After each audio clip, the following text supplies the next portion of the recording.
South Korea, as schoolyard cliques go. The triumvirate of premium German small sedans has always been nastily effective.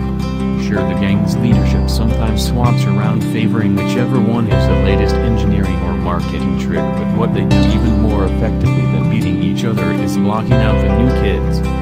Lexus and Infiniti came over all friendly and were derisively turned away. The Jaguars and the Alfa-Romeo Giulia have been treated with disdain too, even if they arrived with style and, for now, EU passports. It's mostly because, as they've always done, the BMW 3 Series, the Audi A4 and the Mercedes-Benz C-Class compete so ferociously with each other that they barely notice anybody else. But they'll notice the Genesis G70. They will notice because the G70 is so comprehensively good that anybody who skipped beyond the badge could easily think it came from within the German clique. Specifically, it feels like a combination of the best parts of the one from Munich and the one from Stuttgart.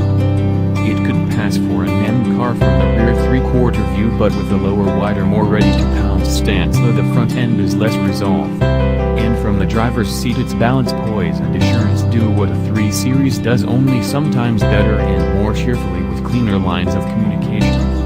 It's not just good though. It's critically good. And it's not just that the G70 is Genesis aiming right into the heartland of the German automaker's cash flow, but that the G70 is really the first purebred Genesis following the more Hyundai-based G80 and G90 luxury cars. The aim of the carefully poached dream team of Genesis designers, marketers and engineers was to make a beautiful car that was brilliant to drive. They got one of those things unerringly right, and the other is a bit more controversial. T could pass for an M car from the rear three-quarter view, but with a lower, wider, more ready-to-pounce stance, though the front end is less resolved. And from the driver's seat, its balance, poise and assurance do what a 3 Series does, only sometimes better and more cheerfully, with cleaner lines of communication. It's not just good though. It's critically good.